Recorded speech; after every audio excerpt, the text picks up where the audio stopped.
Normalmente en la República Argentina en nuestra época había 4 millones de población estudiantil. De esos 4 millones, solamente 300.000 hacían los estudios secundarios. De manera que de la escuela primaria a la enseñanza secundaria ya había un descarte de 3.700.000 muchachos. De esos 300.000 iban a la universidad nunca más de 100.000 en todas las universidades. De manera que ya en esa etapa había otro descarte de 200.000. ¿Qué pasaba con estos 3 millones largos que al terminar la escuela primaria no podían ir al secundario porque no tenían medios, porque como la enseñanza era cara, ninguno de ellos podía seguir los estudios superiores? Y estos iban a los potreros, que eran las escuelas de delincuencia más conocidas. Y nosotros no tuvimos delincuencia infantil. ¿Por qué? Porque en Buenos Aires más de 50.000 muchachos tenían sus clubes. Esos clubes los hacía el Estado y se lo entregaba a los vecinos que lo administraban y lo llevaban adelante.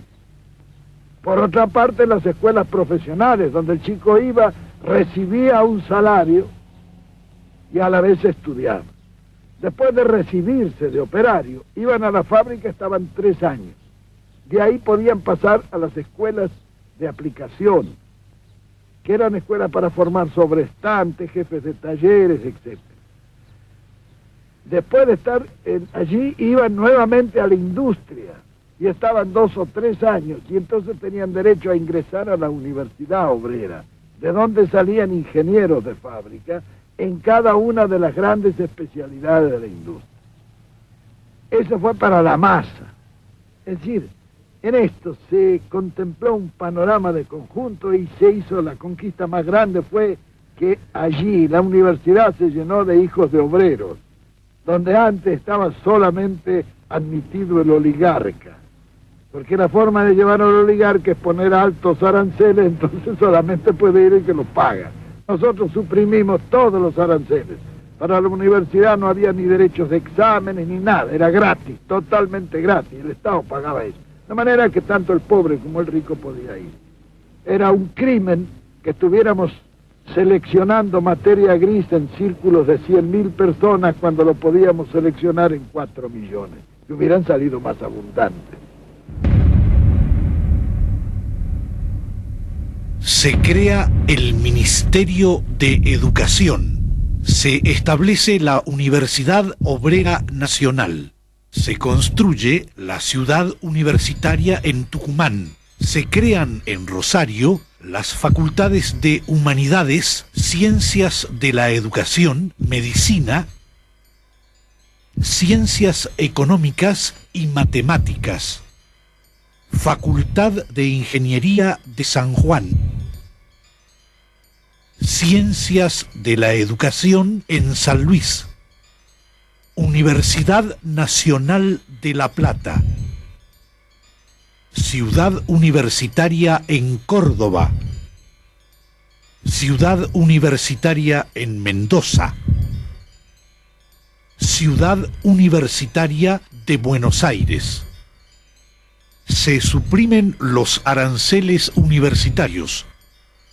Se establecen becas para estudiantes de escasos recursos, no solo argentinos, sino también de cualquier parte del mundo, que vienen por miles a estudiar a nuestro país. Se reglamentan las Olimpiadas Universitarias.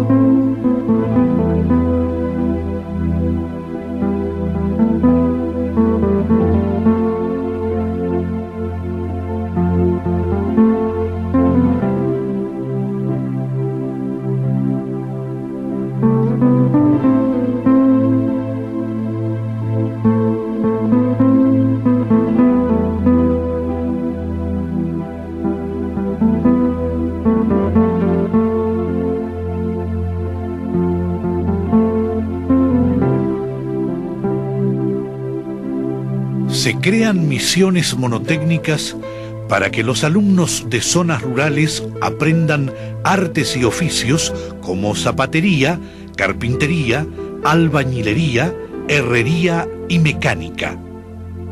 En el país funcionan 298 escuelas fábricas.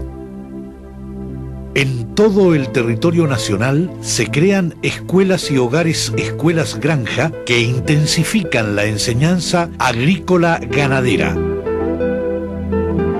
Se instalan comedores escolares gratuitos en los centros educativos. Se instaura la obligatoriedad escolar primaria entre los 6 y los 14 años. Se establece la enseñanza preescolar capacitando maestros especializados. Se habilitan 1.064 jardines de infantes. Se organizan las colonias de vacaciones. Entre los años 1946 y 1955, la cantidad de alumnos se elevó a 2.870.000.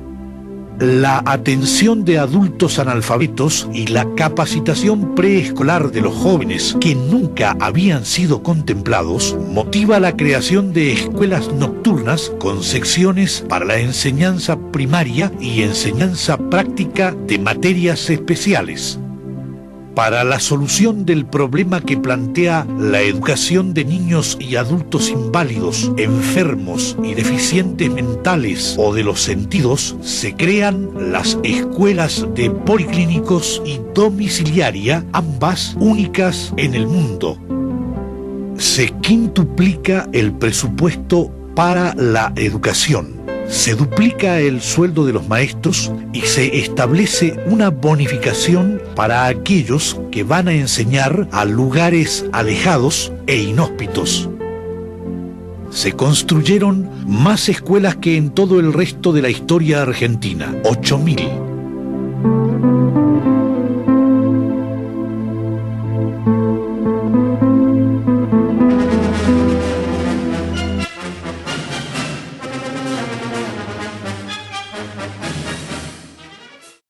Es decir, a ver, yo lo que digo es, mira, Argentina con esto de los derechos, por ejemplo, a tener educación... ¿No es un derecho? No, porque alguien lo tiene que pagar. No es gratis, alguien lo tiene que pagar. Y cuando vos decís que... ¿No es excluyente a los derechos que tengan que pagar? Ah, no. A ver, el punto es el siguiente. El aire libre también, el aire limpio también tiene que pagarlo alguien, ¿no? La gracia es que nosotros dos podemos conversar aquí civilizadamente porque tenemos ciertos niveles de simetría. Porque si yo tuviera el poder del interruptor de tu micrófono aquí, o tú tuvieras el poder del micrófono mío acá, probablemente, o de cortar a un tercero, probablemente no podríamos conversar, ¿no? Bueno, si tuviéramos los dos tendría otra vez simetría. Pero si yo tuviera como conductor decirte, Javier, esa respuesta no te la acepto, así que tienes que decirte, bueno, entonces no podríamos dialogar como lo hemos hecho. Bueno, digo, también pues yo puedo elegir no venir. No, está bien. Por eso, porque tú tienes libertad, tenemos simetría, conversamos... Está bien, pero... Pero en la sociedad no se da esa simetría generalmente. Hay unos que nacen con ventajas, desventajas, lo que en algunos deportes se llama el hándicap. Y alguien tiene que ayudar a establecer esos niveles de igualdad o no. Me parece una aberración. No, me imagino, por eso te lo pregunto. Me parece una aberración. Digamos, vos que, digo, a ver, ¿qué está yendo? El tema de igualdad de oportunidades. Por ejemplo. Una aberración.